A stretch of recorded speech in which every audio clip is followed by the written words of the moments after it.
देखो, अब जो है हम इलेक्ट्रोलाइटिक कंडक्टेंस के बारे में बात करेंगे और साथ में ये जानेंगे कि आयनिक कंडक्टेंस क्या होती है, इक्विवेलेंट कंडक्टेंस क्या होती है और मोलर कंडक्टेंस क्या होती है। तो बहुत बड़ी टर्मिनोलॉजी है, इसको समझने की कोशिश करना आप, ठीक है। जैसे समझना कि NaCl जो है, NaCl या कैल्शियम क्लोराइड, ये क्या है? ये है इलेक्ट्रोलाइट। क्या है बेटा? इलेक्ट्रोलाइट, ठीक है। और इनके कंपोनेंट आयन है Na+Cl, ठीक है। क्या है? Na+ और Cl इसके कंपोनेंट आयन है। इसके क्या है? कैल्शियम +2, Cl- और Cl-। जब भी किसी न्यूट्रल इलेक्ट्रोलाइट के लिए मोलर और इक्विवेलेंट कंडक्टेंस का आप यूज में लेते हो वर्ड, क्या लेते हो? मोलर या इक्विवेलेंट कंडक्टेंस, ठीक है। मोलर या इक्विवेलेंट लोगे तो आप हमेशा कैपिटल लैम्डा का यूज करोगे। ये देखो इस प्रकार से, ठीक है, कोई दिक्कत? इस प्रकार से आप करोगे। और जब आयनों के लिए लोगे तो ये कहलाएगी मोलर आयनिक कंडक्टेंस या इक्विवेलेंट आयनिक कंडक्टेंस। देखो यहां पे आपको यूज में लेना है स्मॉल लैम्डा। क्या लेना? स्मॉल लैम्डा, ठीक है। समझ में आई? तो ये क्या है? ये है आयनिक कंडक्टेंस। इनके लिए अपन यूज में लेंगे ionic conductance, conductance of ion, ठीक है। नहीं है?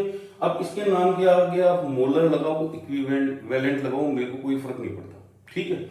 और ये जो है वो है इलेक्ट्रोलाइट कंडक्टेंस, इलेक्ट्रोलाइट कंडक्टेंस या इलेक्ट्रोलाइटिक कंडक्टेंस। अब आप सर हमें कैसे पता लगेगा? तो भैया ये तो आपको ध्यान रखना पड़ेगा कि इलेक्ट्रोलाइट के लिए हम इलेक्ट्रोलाइट कंडक्टेंस यूज में लेते हैं, आयनों के लिए आयनिक कंडक्टेंस यूज में लेते हैं। आप चाहो तो इलेक्ट्रोलाइटिक कंडक्टेंस लिख सकते हो, यहाँ पे कोई दिक्कत वाली बात नहीं है, ठीक है। नहीं है? अब अपने टॉपिक के ऊपर आते हैं। ये चीज मैंने समझा दी है आपको, ठीक है। तो अपना टॉपिक जो है वो है मोलर और इक्विवेलेंट कंडक्टेंस। क्या है? मोलर और इक्विवेलेंट कंडक्टेंस। तो सबसे पहले अपन स्टार्ट कर लेते हैं इलेक्ट्रोलाइटिक कंडक्टेंस और आयनिक कंडक्टेंस, आयनिक कंडक्टेंस। देखो यहां पे क्या लिखा हुआ है?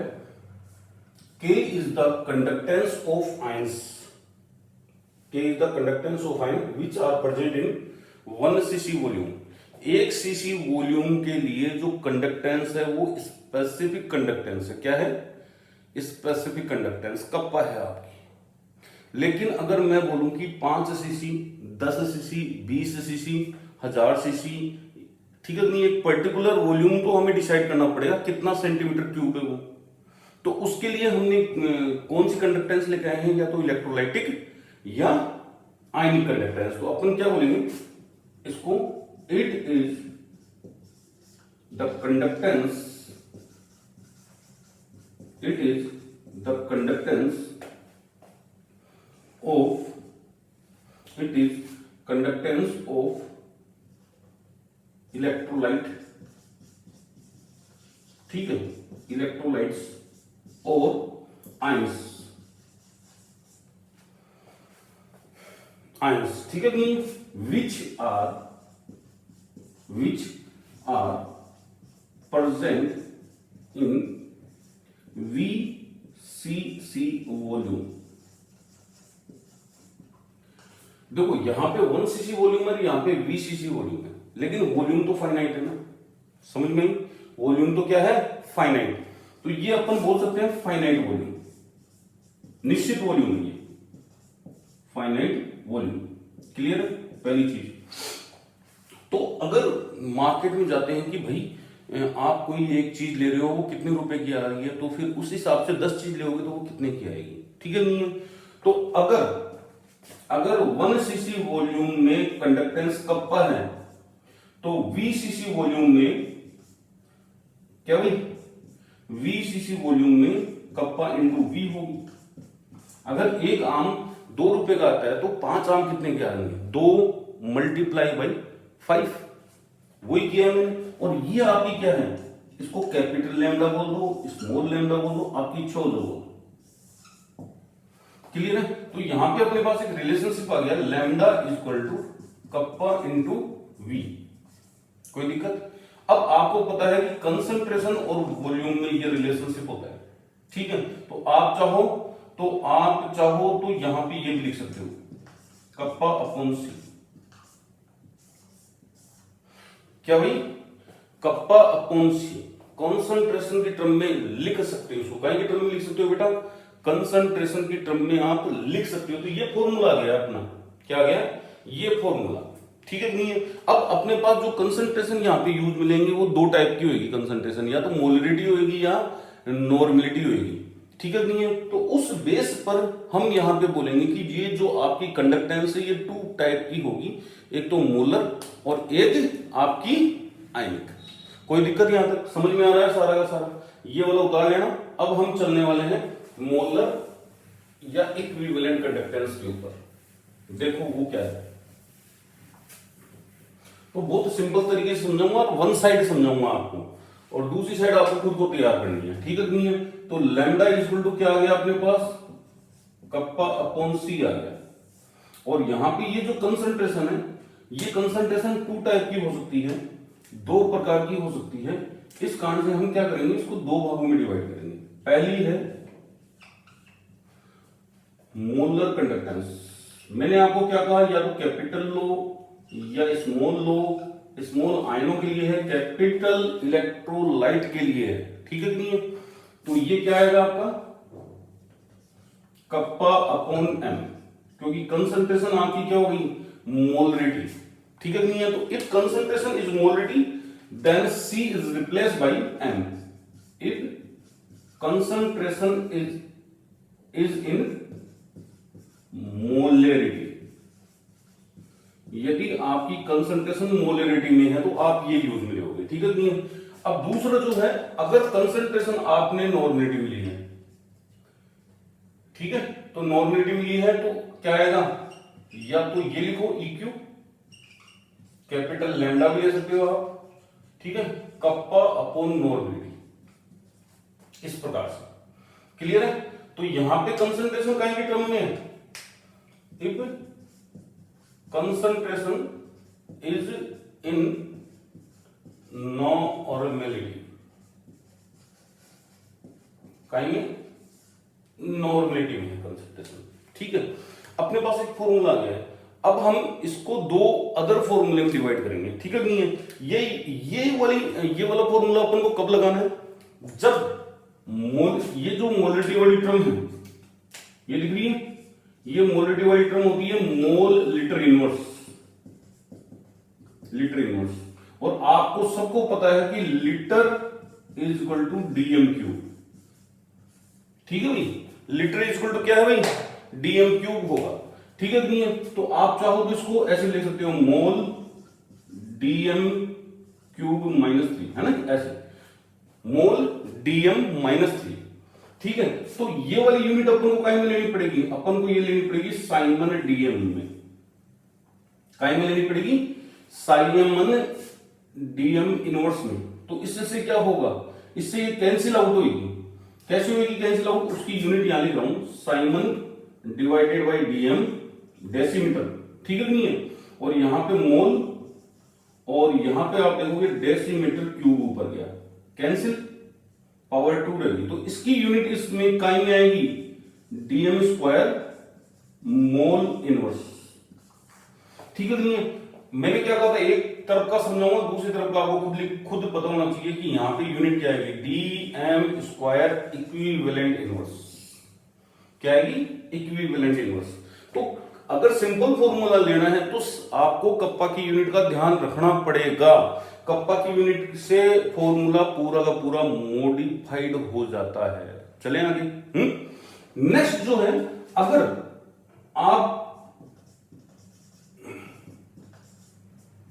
समझने की कोशिश करना बेटा, अगर ये साइमन सेंटीमीटर इनवर्स में ले रहे हो, आप काय में ले रहे हो, साइमन सेंटीमीटर इनवर्स में, और ये आपका काय में है मोल डीएम क्यूब में,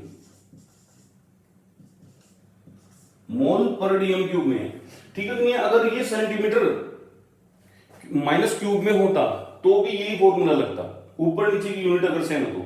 लेकिन अब आप चेक करो कि ये डीएम क्यूब है, ये सीएम क्यूब है, सीएम इनवर्स है, तो कैंसिल आउट तो होना चाहिए ना। तो कैंसिल आउट होने के लिए अपन क्या करेंगे, इस डीएम क्यूब को कन्वर्ट करेंगे अपन काय में, सीएम क्यूब में। तो सीएम क्यूब में कन्वर्ट करेंगे तो 1000 से ऊपर मल्टीप्लाई करना पड़ेगा, क्योंकि ये डिवाइड में है। ऐसे ये कर दिया, डिवाइडेड बाई मोलरिटी। ठीक है भाई, क्या है, डिवाइडेड बाई मोलरिटी। अब यहां पे आपकी यूनिट क्या है, यूनिट जो है, यूनिट वही है आपकी, मोल डीएम क्यूब ही रहेगी। ठीक है नहीं है। लेकिन अपन ये बोलेंगे कि ये सीएम क्यूब में कन्वर्ट कर दी बाय द मल्टीप्लाई ऑफ 1000। तो अब जो है यहां पे जो यूनिट अपन ने ली है ये साइमन सेंटीमीटर इनवर्स ही है, और यहां पे जो यूनिट ली है ये साइमन डीएम क्यूब ही है, लेनी वही है। पर इसके कारण ये जो डीएम क्यूब है वो काय में कन्वर्ट हो गया, सीएम क्यूब में। काय में कन्वर्ट हो गया, सीएम क्यूब में। तो अपनी जो यूनिट बनी है इस फॉर्मूले के हिसाब से तो क्या बनेगी, यूनिट बनेगी, देखो, siemens divided by centimetre, centimetre cube mole. ठीक है नहीं है। तो siemens centimetre square mole inverse. कोई दिक्कत, समझ में आ गया। तो नंबर 2 फॉर्मूला अपन को पता लगा, kappa into 1000 divided by M. ठीक है नहीं है। तो यहां पे भी आपका फॉर्मूला बनेगा कौन सा वाला, यहां पे फॉर्मूला बनेगा EQ equal to kappa into 1000 divided by normality, और यहां पे यूनिट क्या बनेगी, siemens centimetre square equivalent inverse. बिल्कुल सिंपल है, कोई दिक्कत ही नहीं है। नेक्स्ट आप चेक करोगे तो यहां पे हम ये बोल रहे हैं कि लैम्डा एम में जो कप्पा है उस कप्पा को हम साइमन मीटर इनवर्स में ले रहे हैं। क्या ले रहे हैं, साइमन मीटर इनवर्स में। ठीक है नहीं है। तो अपनी ये यूनिट तो मोल डीएम क्यूब ही रहेगी, इसमें तो अपन कुछ कर ही नहीं सकते। अब इस डीएम क्यूब को हमें मीटर क्यूब में कन्वर्ट करना है, तो क्या करेंगे, पहले ऊपर मल्टीप्लाई किया था 1000 से, अब की बार नीचे मल्टीप्लाई कर दो। ठीक है नहीं है। तो lambda M equal to kappa, ठीक है, 1000 इंटू एम। कप्पा की यूनिट आपने साइमन मीटर इनवर्स में ली है, इसकी यूनिट साइमन मोल डीएम -3 में ली है, लेकिन ये इस 1000 के मल्टीप्लाई से कहीं में कन्वर्ट हो गई मीटर क्यूब में। तो अब यहां पे जो यूनिट बनने वाली है वो यूनिट क्या बनेगी, siemens metre square mole inverse. देखो डायरेक्ट लिख दिया मैंने, अब समझ में आ गई होगी कहानी। तो यहां पे अपने पास फॉर्मूला क्या बनेगा इसका, kappa divided by 1000 into N, और यहां पे यूनिट क्या चलेगी, siemens metre square equivalent inverse. तो अपने पास 3 फॉर्मूले हैं, ये तीनों फॉर्मूले जो है अलग अलग तरीके से अप्लाई होते हैं, यूनिट के हिसाब से अप्लाई होते हैं। इसलिए सबसे इंपॉर्टेंट क्या है बेटा, यूनिट का होना। यहां पे यूनिट आपको किस हिसाब से दी हुई है, सबसे इंपॉर्टेंट वो है। न्यूमेरिकल आते हैं, इसलिए बहुत ध्यान से करना है आपको।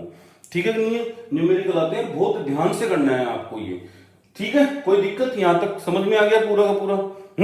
अब आगे चलते हैं अपन, जिसमें हम ये देखेंगे कि लैम्डा एम और लैम्डा EQ में रिलेशनशिप क्या है। लैम्डा एम और लैम्डा EQ में रिलेशनशिप क्या है वो अपन चेक करेंगे। क्लियर है, देखो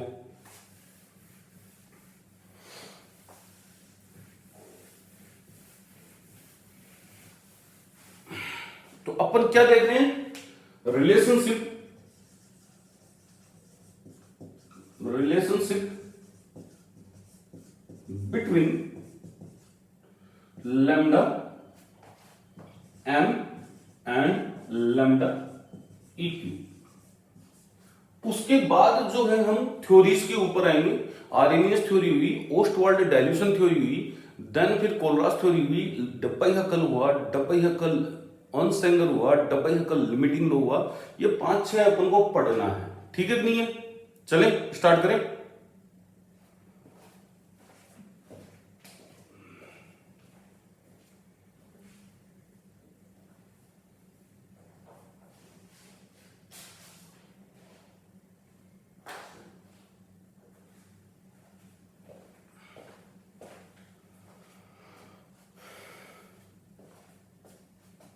तो हमें सबसे पहले फॉर्मूले लिखने पड़ेंगे, ठीक है नहीं है? क्या लिखने पड़ेंगे? फॉर्मूले लिखने पड़ेंगे। तो अपन सिंपल वाला फॉर्मूला लेते हैं, lambda M is equal to kappa upon C, ठीक है, कप्पा अपॉन एम, और lambda eq is equal to क्या है? Kappa upon M. अब हमें सबसे पहले नॉर्मलिटी और मोलरिटी में रिलेशनशिप निकालना होगा। जब मोलरिटी और नॉर्मलिटी में रिलेशनशिप आता है तभी इनके बीच में रिलेशनशिप एस्टैब्लिश होता है। तो सबसे पहले अपन मोलरिटी की बात कर लेते हैं। ये है नंबर ऑफ मोल्स। क्या है? Number of moles which are dissolved in 1 dm cube volume, ठीक है? 1 dm क्यूब बोल दो, 1 लीटर वॉल्यूम बोल दो, 1 लीटर सॉल्यूशन बोलेंगे अपन यहां पे, ठीक है? इसमें डिजोल्व है, प्रेजेंट है। तो आप क्या बोलोगे? मोलरिटी क्या है? नंबर ऑफ मोल्स, ठीक है? यहां पे आएगा वॉल्यूम लीटर में, volume in litre, volume of solution in litre. तो मोल कहां से बनते हैं? मोल बनते हैं आपके मोलिकुलर वेट में W ग्राम में मोलिकुलर वेट का आप भाग दोगे तो मोल बनेंगे, और यहां पे वॉल्यूम को अपन मिलीलीटर से रिप्रेजेंट कर सकते हैं। ये तो बन गया अपना मोलरिटी का फॉर्मूला। तो नॉर्मलिटी का भी सेम है। क्या है नॉर्मलिटी? ये है number of gram equivalent, number of gram equivalent, ठीक है, which are dissolve in 1 cc volume, ठीक है? वो आएगा 1 dm क्यूब वॉल्यूम या सॉल्यूशन। तो नॉर्मलिटी यहां पे क्या आ गया? Number of equivalent divided by volume in litre. तो नंबर ऑफ इक्विवेलेंट कैसे बनेंगे? नंबर ऑफ मोल कैसे बने थे वैसे ही नंबर ऑफ इक्विवेलेंट बन जाएंगे। यहां पे अपने पास आएगा W gram divided by equivalent weight into 1 upon V litre. ये अपने पास रिलेशनशिप आ गए हैं दोनों के दोनों, ठीक है नहीं है?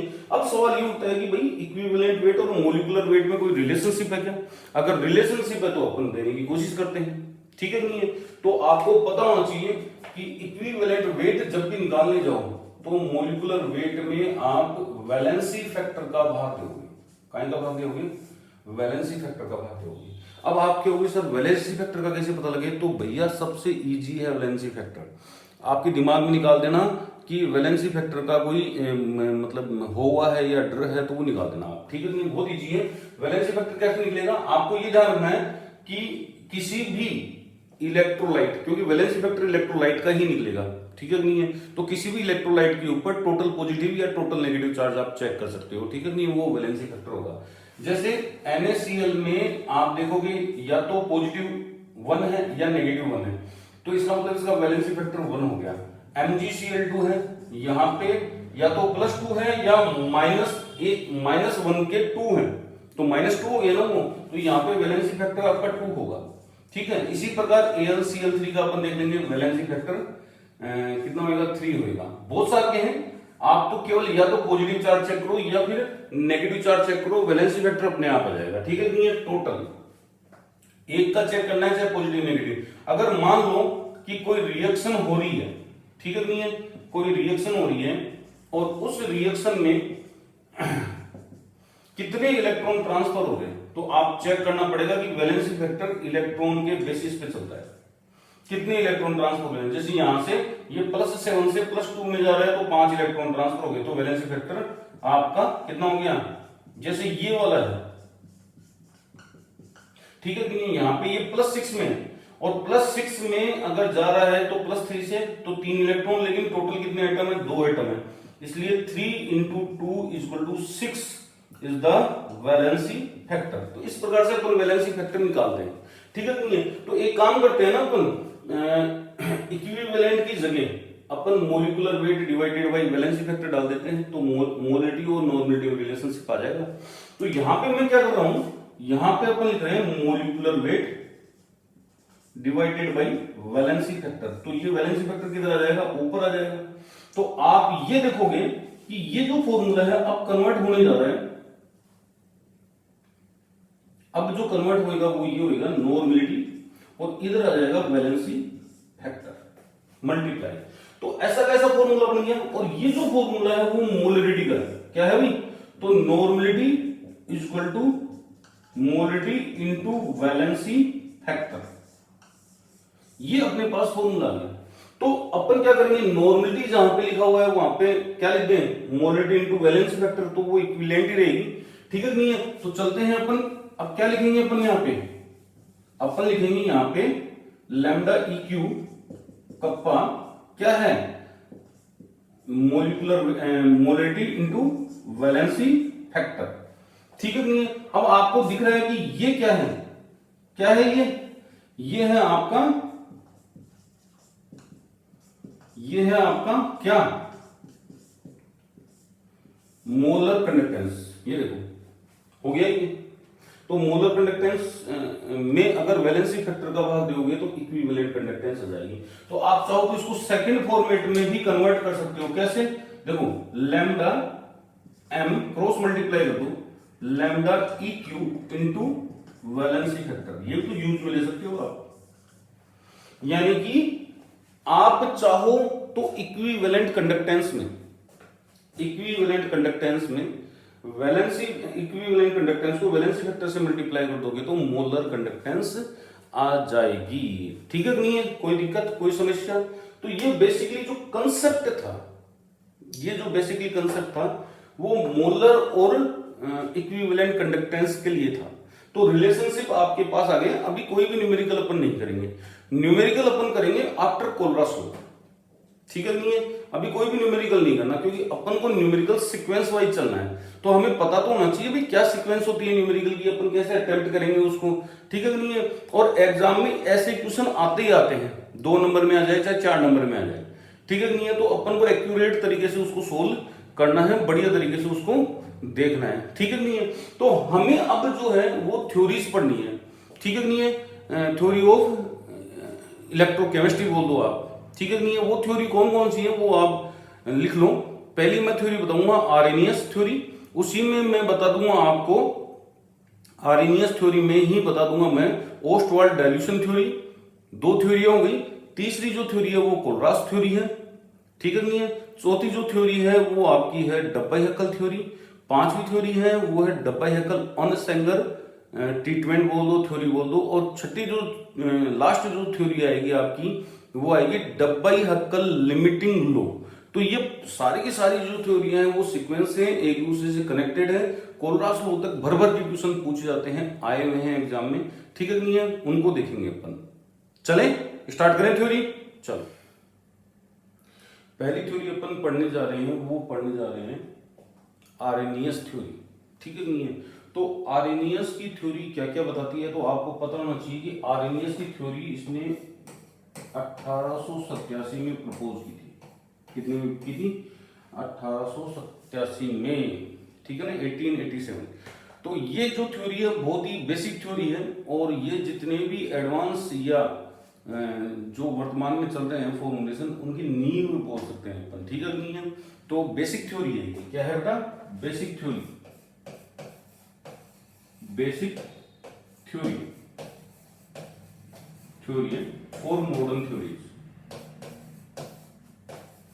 ठीक है। मॉडर्न थ्योरीज के लिए ये कैसी है, बेसिक, दूसरी चीज इनको पता नहीं था, लेकिन आज पता है कि ये जो थ्योरी है वो है फॉर वीक इलेक्ट्रोलाइट, यानी कि ये थ्योरी वीक इलेक्ट्रोलाइट के ऊपर एप्लीकेबल है। समझ में आई बात? कोई दिक्कत? अब हमें ये पढ़ना है कि इस थ्योरी के पोस्टुलेट्स क्या थे। ठीक है नहीं? तो पहला पोस्टुलेट था इस थ्योरी का, समझना कि कोई भी इलेक्ट्रोलाइट, ठीक है, कोई भी इलेक्ट्रोलाइट यदि न्यूट्रल फॉर्म में है और नॉन एक्वस फॉर्म में है तो वो कभी भी आयोनाइज नहीं होता है। समझ में आई? तो अपन ये बोलेंगे कि नॉन एक्वस और न्यूट्रल इलेक्ट्रोलाइट रिमेन, क्या भाई, रिमेन अनआयोनाइज्ड। ठीक है, अनआयोनाइज्ड या अनडिसोसिएट। पहला पॉइंट समझ में आया? बिल्कुल इजी था, आराम से समझा रहा हूं, आराम से समझना कि नॉन एक्वस फॉर्म में न्यूट्रल इलेक्ट्रोलाइट, ठीक है नहीं है, वो अनआयोनाइज्ड रहता है, लेकिन जैसे ही उसको एक्वस फेज दी जाती है, दूसरा पॉइंट, इन एक्वस फेज और मोल्टन स्टेट, देखो इधर molten state, it get ionization, it get dissociation. अपन यहां पे वर्ड डिसोसिएशन यूज में लेते हैं, ठीक है नहीं है? तो वो क्या होगा, डिसोसिएट होगा, एक्वस फेज और मोल्टन स्टेट, गलित अवस्था, ठीक है नहीं है? तो जैसे मान लो कि अपना इलेक्ट्रोलाइट AB है, ठीक है, जैसे उसको या तो वो मोल्टन स्टेट में हो या फिर एक्वस स्टेट में, ठीक है, जैसे दिया वैसे ही ये आयनों में आयनाइज होगा। क्या होगा? आयनों में आयनाइज होगा और क्या बनाएगा? कैटायन और एनायन, ठीक है नहीं है? And form ions,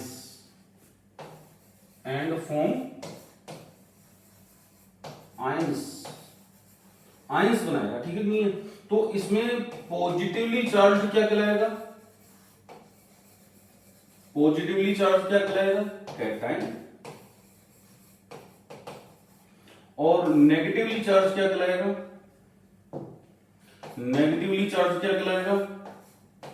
anion. बिल्कुल बेसिक चीजें जो आप लोगों को पता है, ठीक है नहीं है? और ये प्रोसेस क्या कहलाएगी? This process is known as ionization. This process is known as ionization. ये प्रोसेस आयोनाइजेशन कहलाएगी। कोई दिक्कत? आयंस बन गई, ये कैटायन बन गया, ये एनायन बन गया। तीसरे पॉइंट पे इसने क्या कहा? तीसरे पॉइंट में ये कहा है कि ये जो आयंस बने हैं ये वापिस अपना रीयूनियन करते हैं। क्या करते हैं? रीयूनियन करते हैं। तो यहां पे अपन लिखेंगे रीयूनियन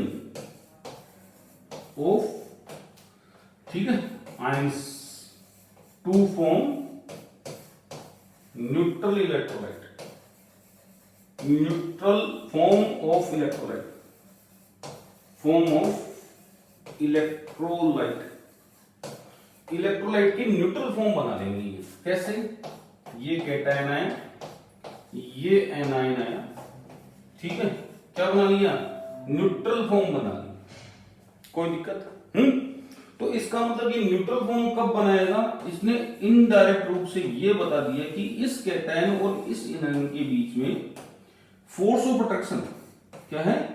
फोर्स ऑफ अट्रैक्शन है। तो ये एक दूसरे के नजदीक आएंगे, कूलम्बिक फोर्स ऑफ अट्रैक्शन होगा, वो डेवलप होगा, डेवलप होने के बाद वो रीयूनियन कर सकते हैं। चौथे पॉइंट में उसने ये कहा कि ये जो री आयोनाइजेशन और रीयूनियन हुआ है ये एक डायनेमिक इक्विलिब्रियम की फॉर्म में रहते हैं। काय की फॉर्म में रहते हैं? Dynamic equilibrium exist between these two process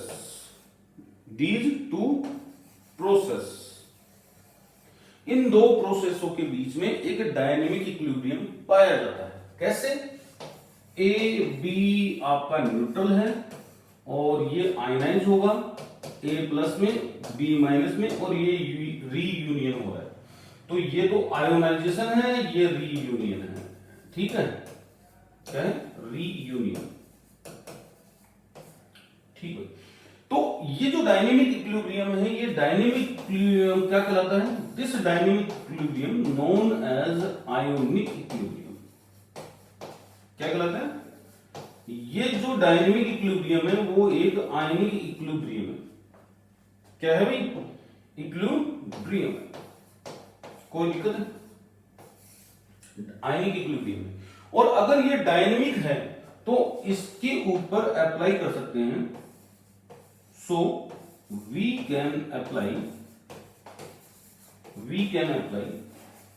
law of mass action.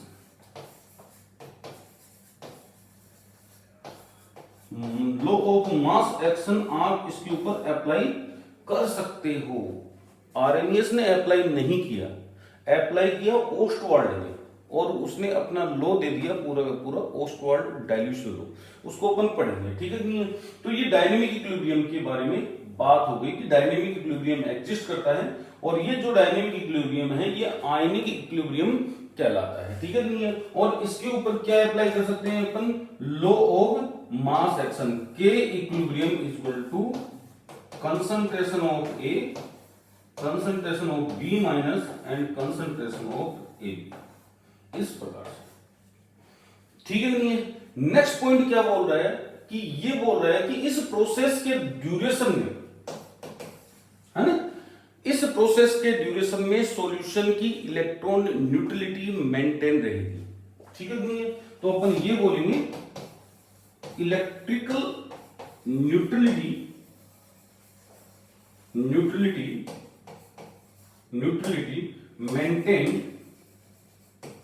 maintained during this process, during this equilibrium बोल दो या प्रोसेस बोल दो। अब इसका मतलब क्या है? इसका मतलब ये हो गया कि टोटल पॉजिटिव चार्ज जितना भी है, sum of total positive charge and sum of total negative charge, वो क्या रहेगा? इक्वल रहेगा। क्या रहेगा? तो अपन बोल सकते हैं sum of total positive charge will be equal to sum of total negative charge. कोई दिक्कत भाई? कोई समस्या? समझ में आ रहा है? ठीक है नहीं है? तो इलेक्ट्रिकली न्यूट्रल है, इलेक्ट्रिकली न्यूट्रलिटी मेंटेन रहेगी, सॉल्यूशन आपका इलेक्ट्रिकली न्यूट्रल है। कोई दिक्कत? समझ में आ रहा है? 6th पॉइंट में उसने ये कहा कि ये जो आयंस है, ये जो आयंस है, पॉजिटिव चार्ज नेगेटिव चार्ज, ये क्या है? ये रेंडमली डिस्ट्रीब्यूटेड होते हैं इन द सॉल्यूशन। ठीक है नहीं है? सॉल्यूशन में रेंडमली डिस्ट्रीब्यूटेड होते हैं। कैसे? जैसे मान लो कि ये सॉल्यूशन है आपका, इसमें आपका a plus B minus A plus B minus, आपको पता नहीं है कि वो कहां कहां हो सकते हैं, वो हर जगह यूनिफॉर्मली डिस्ट्रीब्यूटेड होते हैं। ठीक है नहीं है? ऐसी कोई दिक्कत वाली बात नहीं है। लेकिन जैसे ही इनमें हम इलेक्ट्रोड्स लगाते हैं, यानी कि सेल में इसको लेते हैं, तो सेल में लेंगे तो क्या होगा? तो सेल में जो है बेटा, आपको पता होना चाहिए कि सेल में अपने पास इलेक्ट्रोड्स भी होते हैं। क्या होते हैं? इलेक्ट्रोड्स भी होते हैं। ये इलेक्ट्रोड्स हैं, और इलेक्ट्रोड्स जो है वो पॉजिटिवली नेगेटिवली चार्ज होते हैं। पता है ना? ये पॉजिटिव चार्ज और ये नेगेटिव चार्ज। ठीक है?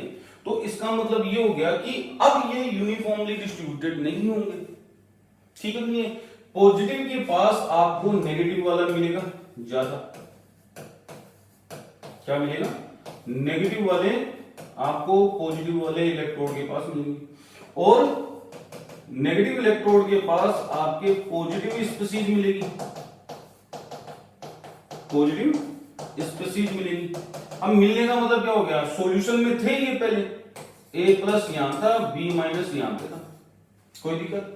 तो जैसे ही हमने इलेक्ट्रिसिटी फ्लो करवाई तो ये आयन मूव करेगी अपोजिट इलेक्ट्रोड, ये आयन मूव करेंगे किधर, opposite electrode and discharge there या डिस्चार्ज ऑन दैट इलेक्ट्रोड।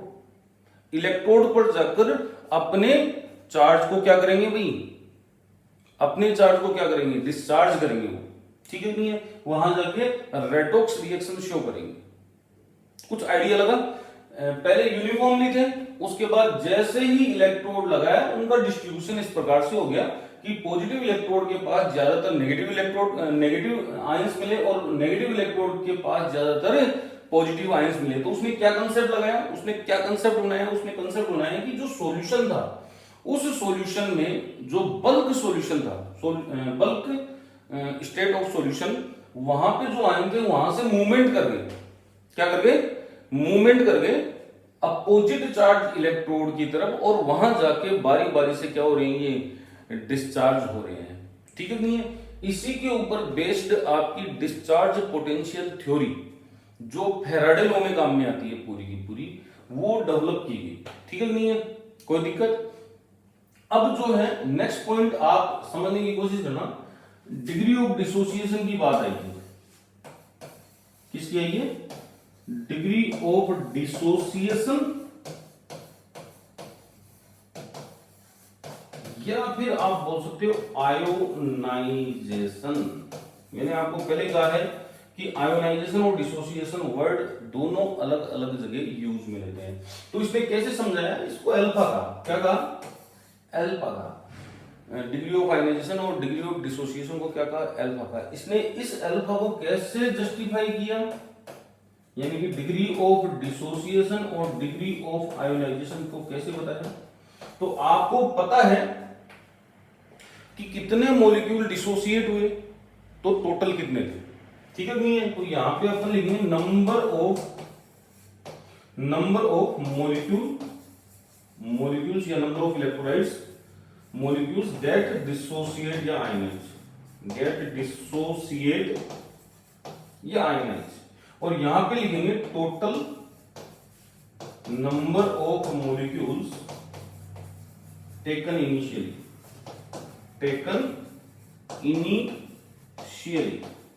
आप समझने की कोशिश करना कि आपने शुरुआत में लिए 100 मॉलिक्यूल, कितने लिए भाई, 100 मॉलिक्यूल, और उनमें से 7 ही डिसोसिएट हुए, बाकी की 93 जो हैं वो अनडिसोसिएट फॉर्म में पड़े हुए, ठीक है नहीं है। तो यहां पे अपन क्या करेंगे फिर, इनटू परसेंटेज निकालना तो इनटू 100 कर दो, तो 7/100 इनटू 100, ये कैंसिल हो गया, तो ये कितना आ गया, 7% आयनाइज। कुछ समझ में आई बात या नहीं आई। अगर मान लो कि 95 मॉलिक्यूल आयनाइज हो गए 100 में से, तो 95 डिवाइडेड बाई 100 इंटू 100, 100 से 100 कैंसिल, 95% उसका क्या आ गया, डिग्री ऑफ डिसोसिएशन आयनाइजेशन आ गया। कोई दिक्कत, कोई समस्या। इसी ने ही ये चीज बताई थी कि जो पर सीसी वॉल्यूम होता है उसमें number of dissociate molecule of weak electrolyte वो फिक्स होते हैं, 5 से 7% होते हैं, जो मैंने आपको शुरुआत में बताया था, जो कंसेप्ट आपको समझाया था, ठीक है नहीं है, कोई दिक्कत। तो इसने ये कहा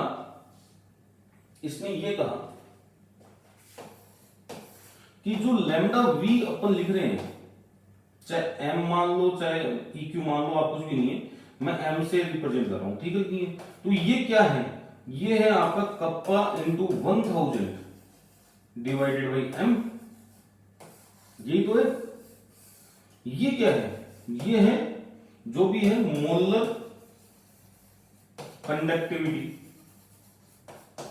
कंडक्टिविटी एट फाइनाइट वॉल्यूम। एक निश्चित आयतन पर मोलर कंडक्टिविटी है, इक्विवेलेंट कंडक्टिविटी भी हो सकती है, ठीक है नहीं है, लेकिन एज डाइल्यूशन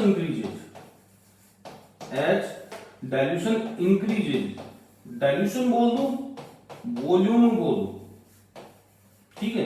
तो इसने ये कहा कि लैम्डा वी एम जो है वो इंक्रीज होगा, क्या होगा, इंक्रीज होगा। आप डाइल्यूशन करोगे लैम्डा वी एम इंक्रीज होगा और इंक्रीज होगा, और डाइल्यूशन करोगे और इंक्रीज होगा, लेकिन एक निश्चित सीमा तक ही डाइल्यूशन का इफेक्ट आएगा लैम्डा वी के ऊपर। तो ठीक है नहीं है, तो अपन बोलेंगे at infinite dilution lambda V M will be maximum,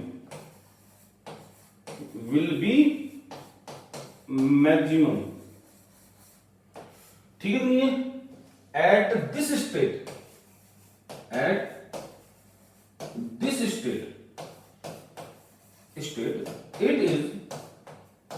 it is known as limiting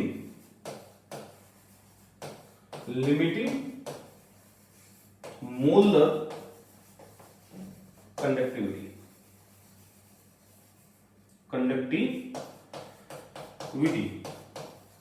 इस डाइल्यूशन पर जो आपकी मोलर कंडक्टिविटी है वो कहलाएगी लिमिटिंग मोलर कंडक्टिविटी। कौन सी, लैम्डा नॉट एम, ये लिमिटिंग। इसको कई लोग ऐसे भी लिखते हैं, कई लोग ऐसे भी लिखते हैं, इनफाइनाइट लगा दो, नोट लगा दो, मतलब क्या है, ये कंडक्टिविटी है एट इनफाइनाइट डाइल्यूशन। क्या है, कंडक्टिविटी एट इनफाइनाइट डाइल्यूशन, जिसको अपन क्या बोलेंगे, लिमिटिंग कंडक्टिविटी या limiting molar conductivity, limiting equivalent conductivity. आपकी इच्छा है जो वर्ड आप यूज में ले सकते हो, लेकिन दिमाग में ये ढंग से फिट होना चाहिए, ठीक है नहीं है। फिर इसने ये कहा कि जो आपका अल्फा है, वो अल्फा जिसकी अपन बात कर रहे थे, वो एक्चुअल में इनका रेशियो है, यानी कि फाइनाइट वॉल्यूम पर मोलर कंडक्टिविटी और इनफाइनाइट वॉल्यूम पर या इनफाइनाइट डाइल्यूशन पर मोलर कंडक्टिविटी का रेशियो क्या कहलाएगा, आपका अल्फा कहलाएगा। ये जो कंसेप्ट है, यहां तक का कंसेप्ट, ये किसने दिया था आपके, ये दिया था आपके आर्हेनियस भाई साहब। तो आर्हेनियस भाई साहब ने बहुत सारी चीजें अपन को समझाने की कोशिश की है। देखो इधर, जब लिमिटिंग मोलर कंडक्टिविटी की बात आई कि इससे ज्यादा कंडक्टिविटी नहीं हो सकती, ये लास्ट एक्सीडेड कंडक्टिविटी है, तो इसने कहीं ना कहीं ये कह दिया कि जो इलेक्ट्रोलाइट होता है वो कंप्लीटली आयोनाइज नहीं रहता है, ठीक है नहीं है। तो कंप्लीटली आयोनाइज कौन नहीं रहता, वीक इलेक्ट्रोलाइट नहीं रहता, इसलिए इस थ्योरी को हम वीक इलेक्ट्रोलाइट के लिए कंसीडर करते हैं। और ये जो रेशियो है ये अल्फा वीक इलेक्ट्रोलाइट के लिए, ध्यान रखना, ठीक है नहीं। स्ट्रॉन्ग इलेक्ट्रोलाइट के लिए कंडक्टेंस रेशियो कहलाता है केवल और केवल, किसने बताया था, डबे-हकल ने बताया था, क्योंकि डबे-हकल थ्योरी स्ट्रॉन्ग इलेक्ट्रोलाइट के लिए थी, ठीक है नहीं है। तो इसका मतलब ये हो गया, समझने की कोशिश करना कि ये जो मोलर कंडक्टिविटी है फाइनाइट वॉल्यूम पर, ठीक है नहीं है, इस टाइम पे बहुत सारे आयन ऐसे हैं जो अनडिसोसिएट फॉर्म में है, डिसोसिएटेड नहीं है। क्योंकि डिग्री ऑफ आयनाइजेशन का कंसेप्ट जब दिया गया था, जब समझाया गया था, तब यही बात की गई थी कि सारे मॉलिक्यूल आयोनाइज या डिसोसिएट नहीं होते, कुछ अनडिसोसिएट फॉर्म में रहते हैं, और जो डिसोसिएट हो गए, डिसोसिएशन हुआ है, वो डिग्री ऑफ आयनाइजेशन या डिग्री ऑफ डिसोसिएशन की फॉर्म में आपको समझाया जाएगा या एक्सप्लेन किया जाएगा, ठीक है नहीं है। तो जैसे जैसे अपन डाइल्यूशन बढ़ाएंगे वैसे वैसे क्या बढ़ रहा है, डिग्री ऑफ आयनाइजेशन ही तो बढ़ रही है या डिग्री ऑफ डिसोसिएशन बढ़ रही है, जिसके कारण से क्या होगा, वो मैक्सिमम कंडक्टेंस की तरफ लीड करेगा। कहां करेगा बेटा, मैक्सिमम कंडक्टेंस की तरफ लीड करेगा, और मैक्सिमम कंडक्टेंस की तरफ जब लीड करेगा तो यहां पे कंप्लीट आयोनाइजेशन पाया जाता है, कंप्लीट आयोनाइजेशन पाया जाता है। ये कंसेप्ट जो है इनफाइनाइट डाइल्यूशन के कंप्लीट आयोनाइजेशन का, ये वीक और स्ट्रॉन्ग दोनों के लिए एप्लीकेबल है, डजंट मैटर, ठीक है नहीं है। तो ये बात आर्हेनियस की बिल्कुल सही थी। कौन सी सही नहीं है, ये वाली। ये किसके लिए है, ये वीक इलेक्ट्रोलाइट के लिए। स्ट्रॉन्ग इलेक्ट्रोलाइट के लिए जो है अपन क्या करेंगे बेटा, स्ट्रॉन्ग इलेक्ट्रोलाइट के लिए अपन क्या करेंगे, स्ट्रॉन्ग इलेक्ट्रोलाइट के लिए कंडक्टेंस रेशियो आप समझने की कोशिश करना। ये वाली चीज तो अपन को कहां से मिल जाएगी, कप्पा इंटू 1000 डिवाइडेड बाई सी या एम। और ये वाली कहां से मिलेगी, ये मिलेगी कोलरास लॉ से। इसका मतलब ये हो गया कि हमें डिग्री ऑफ आयोनाइजेशन कैलकुलेट करने के लिए, ठीक है नहीं है, डिग्री ऑफ आयोनाइजेशन कैलकुलेट करने के लिए हमें किसके ऊपर डिपेंड होना पड़ेगा, कोलरास लॉ के ऊपर। तो अपन कोशिश ये करेंगे कि जितनी जल्दी हो कोलरास लॉ के ऊपर अपन आ जाए। क्लियर है? अब अपन स्टार्ट करेंगे बेटा ओस्टवाल्ड डायल्यूशन लॉ। तो ओस्टवाल्ड डायल्यूशन लॉ में कुछ भी नहीं है, ओस्टवाल्ड डायल्यूशन लॉ में कुछ भी नहीं है, बिल्कुल इजी है। बस ये ध्यान रखना ओस्टवाल्ड डायल्यूशन लॉ जो है वो अप्लाई करता है law of mass section on ionic equilibrium. तो ये हमारे पास आयनिक इक्विलिब्रियम है, ठीक है भाई, a प्लस बी माइनस, आप चाहो कोई सा भी ले सकते हो, ठीक है। इनिशियली जो है हमने इसका एक लिया है, क्या लिया है, एक, और इनके जीरो इनिशियली, ठीक है, यहां पे लिख लो आप इनिशियली, इनिशियली इनिशियली क्या लिया अपन ने, इनिशियली इसका एक लिया है, ठीक है नहीं है। अब क्या होगा, इसके मान लो कि अल्फा मोल डिसोसिएट हुए, ठीक है नहीं है। अब ये एक एक है तो यहां पे भी एक होगा, तो ये कितना हो गया, 1 माइनस अल्फा, क्या हो गया, 1 माइनस अल्फा। तो ये इक्विलिब्रियम पर डिसोसिएट हुए हैं, कहीं पे हुए हैं बेटा, इक्विलिब्रियम पर डिसोसिएट हुए हैं। तो इक्विलिब्रियम पर कंसंट्रेशन क्या हो जाएगी, C1 माइनस अल्फा, ये C अल्फा, C अल्फा, कोई दिक्कत। और जब हम law of mass action apply करेंगे इसके ऊपर, तो हमें पता होना चाहिए और आपको भी पता होना चाहिए कि rate of ionization, rate of ionization, rate of ionization RI,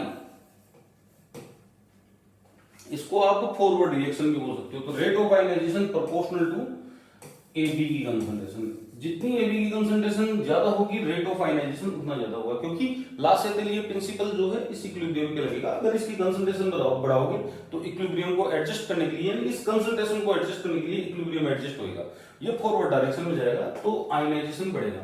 तो रेट ऑफ आयोनाइजेशन, ठीक है, KI AB, कोई दिक्कत, फर्स्ट आपका आ गया।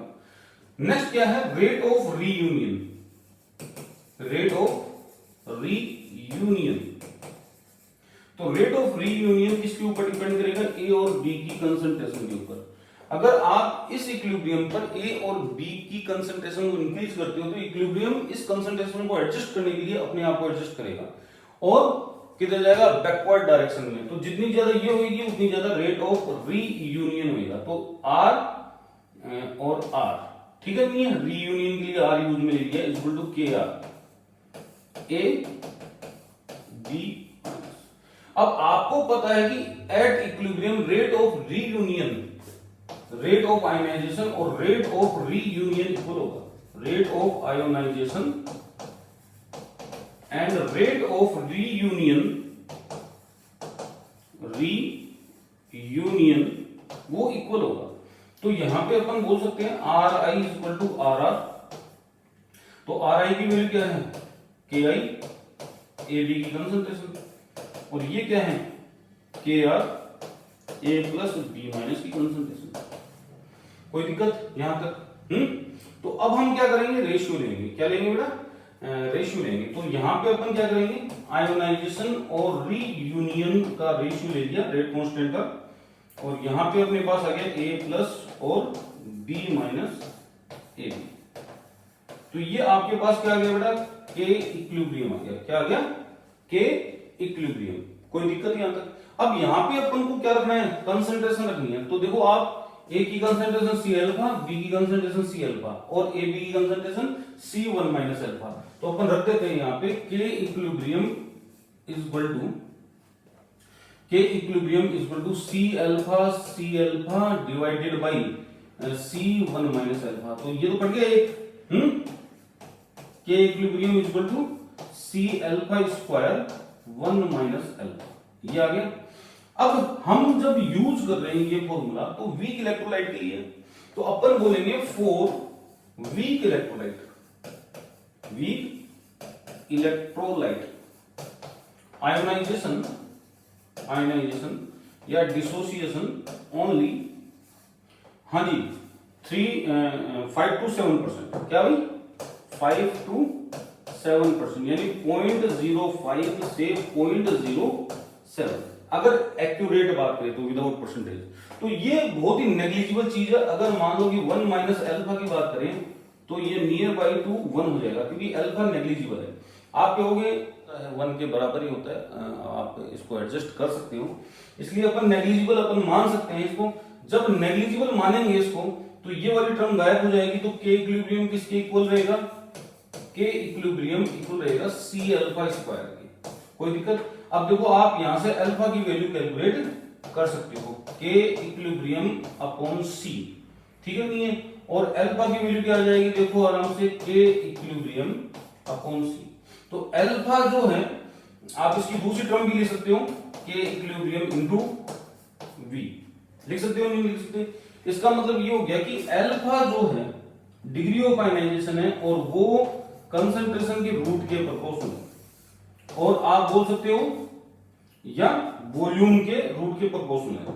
तो यहां पे अपन बोलेंगे कि जब वॉल्यूम इंक्रीज करोगे या डाइल्यूशन इंक्रीज करोगे तो अल्फा बढ़ेगा, और जब कंसंट्रेशन इंक्रीज करोगे तो अल्फा क्या होगा आपका, डिक्रीज होगा। ये दो कंसेप्ट आ गए आपके, क्या आ गए, दो कंसेप्ट आ गए, ठीक है नहीं है? तो इसका कॉमन फॉर्मूला आप बना सकते हो चाहो तो, ठीक है?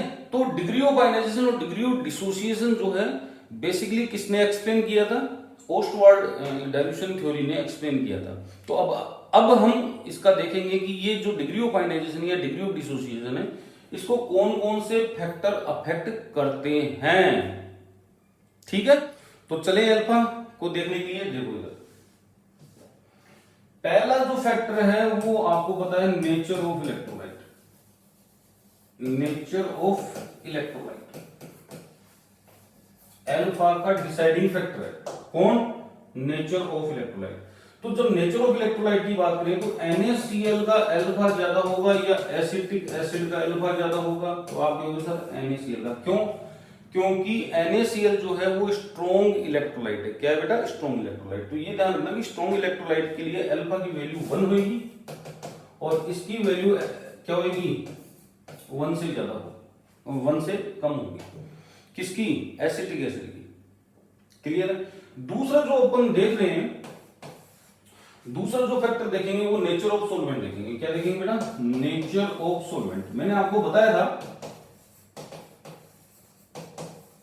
कि एचजी के सोल्ट जो होते हैं वो वीक इलेक्ट्रोलाइट की कैटेगरी में रखे जाते हैं, लेकिन जैसे ही आप डाइलेक्ट्रिक कांस्टेंट या सॉल्वेंट की पोलरिटी इंक्रीज करते हो वैसे वैसे क्या होगा आपका, तो आप बोल सकते हो डाई इलेक्ट्रिक कांस्टेंट या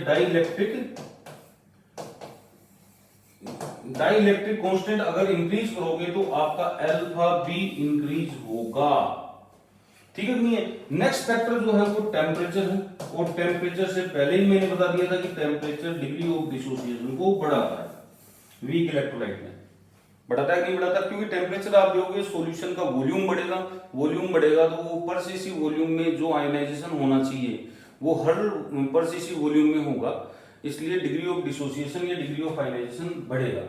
नेक्स्ट जो है अपन कह चुके हैं कि डाइल्यूशन अगर बढ़ाओगे आप तो अल्फा बढ़ेगा, बढ़ेगा, और कॉन्सेंट्रेशन अगर बढ़ाओगे तो अल्फा डिक्रीज होएगा। वेट अगर वेट बढ़ाओगे, वेट ऑफ सोल्यूट आप बढ़ाओगे तो भी अल्फा आपका डिक्रीज होगा, क्योंकि वेट बढ़ाने पर कंसंट्रेशन क्या होता है आपका, वो इंक्रीज होती है, ठीक है नहीं है? कोई दिक्कत? अगर अमाउंट ऑफ सोल्यूट आप बढ़ाओगे, अमाउंट ऑफ सोलवेंट आप इंक्रीज करोगे तो अल्फा बढ़ाओगे। क्यों बढ़ाओगे? तो अमाउंट ऑफ सोलवेंट जब बढ़ेगा तो इसका मतलब क्या बढ़ रहा है, डाइल्यूशन बढ़ रहा है। ये सारी चीजें एक दूसरे से जुड़ी हुई है, कोई दिक्कत? नेक्स्ट जो है ध्यान रखना, कॉमन आयन, कॉमन आयन वो डिग्री ऑफ आयनाइजेशन को या डिग्री ऑफ डिसोसिएशन को कम करता है। कैसे? समझाता हूं, देखो इधर मान लो कि आपका आयोनाइजेशन हो रहा है NaCl का, और NaCl का ये आयोनाइजेशन है Na+ और Cl-, कोई दिक्कत? अब इस इक्विलिब्रियम पर आप AgCl ऐड कर रहे हो, क्या कर रहे हो? AgCl ऐड कर लो या KCl ऐड कर लो, कुछ भी करो। तो यहां पे आप देखोगे कि कॉमन आयन कौन है, कॉमन आयन Cl आयन। तो इस Cl आयन की कंसंट्रेशन बढ़ेगी, तो इक्विलिब्रियम पर किसी भी कंसंट्रेशन बढ़ने पर इक्विलिब्रियम उस कंसंट्रेशन को कम करने की कोशिश करता है कि क्यों बढ़ी है, समझ में आई? ये कंसंट्रेशन क्यों बढ़ी? इस कंसंट्रेशन को कम करने के लिए वो इक्विलिब्रियम को कौन सी डायरेक्शन में लेके जाएगा, बैकवर्ड डायरेक्शन में। इसकी ज्यादा खपत बढ़ाएगा, इसका कंजप्शन इंक्रीज करेगा, तब जाके इसकी कंसंट्रेशन कंट्रोल में आएगी। बात समझ में आई? तो ये बैकवर्ड डायरेक्शन में जाने का मतलब क्या हो गया, अल्फा की वैल्यू कम होना, आयोनाइजेशन कम हो जाएगा। तो कॉमन आयन इफेक्ट क्या करेगा बेटा, आयोनाइजेशन को कम करेगा। और लास्ट पॉइंट जो है अपना वो है जो इक्विलिब्रियम कांस्टेंट है। कौन सा कांस्टेंट है? इक्विलिब्रियम कांस्टेंट्स है, वो अल्फा पर किस प्रकार डिपेंड करेंगे, ठीक है नहीं है?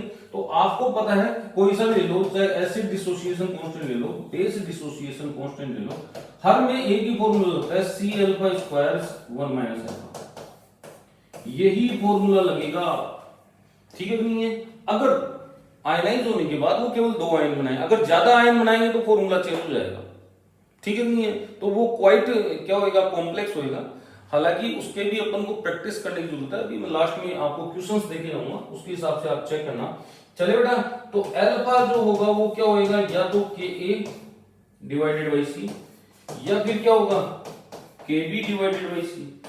तो जो डिसोसिएशन कांस्टेंट है या आयोनाइजेशन कांस्टेंट है या इक्विलिब्रियम कांस्टेंट है, वो अल्फा के प्रोपोर्शनल होते हैं। यानी कि जितना अल्फा बढ़ेगा उतना Ka या वो बढ़ेगा। क्लियर है? तो ये तो क्या था आपका, ये था डाइल्यूशन थ्योरी। कौन सी? Ostwald dilution theory. अब जो अपन को पढ़नी है वो कोलरास-स्मिथ थ्योरी पढ़नी है, उसको अपन नेक्स्ट वीडियो में कंसीडर करेंगे। लेकिन एक चीज ध्यान रखना, यहाँ पे आप इसकी प्रैक्टिस करना।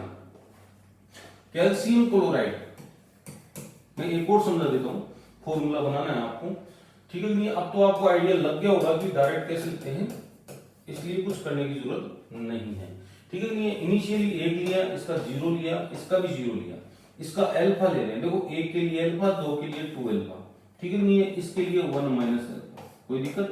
तो कंसंट्रेशन क्या हो जाएगी, C1 minus alpha, C alpha और C2 अल्फा। दिख रही है आपको? अब अपन को क्या करना है, अपन को K इक्विलिब्रियम बनाना है। तो K इक्विलिब्रियम अपने पास आएगा कैल्शियम प्लस 2 आ गया, और यहाँ पे Cl माइनस की पावर 2 और कैल्शियम क्लोराइड हो गया। तो यहाँ पे अपन क्या लिखेंगे, C अल्फा, और यहाँ पे क्या लिखेंगे, C2 अल्फा का square divided by C1 minus alpha. तो ये कैंसिल हो जाएगा, ठीक है नहीं? और ये क्या आएगा, ये आएगा आपका 4 आ गया ना, 4C स्क्वायर अल्फा स्क्वायर, और ये पहले से था अल्फा क्यूब हो गया, और नीचे क्या रहेगा 1 माइनस अल्फा। तो आप देखोगे इस बार का फॉर्मूला अलग है कि नहीं है? इस बार का फॉर्मूला क्या है भाई, अलग है। तो यहां पे आप अल्फा की वैल्यू निकालने जाओगे तो उस फॉर्मेट में नहीं आएगी, अलग फॉर्मेट में आपको मिलेगी, ठीक है नहीं है? इसी प्रकार से 1-2 आयन और ले लेना, जैसे AlCl3 का करके देखना एक बार, ठीक है? कैल्शियम फॉस्फेट का करके देखना,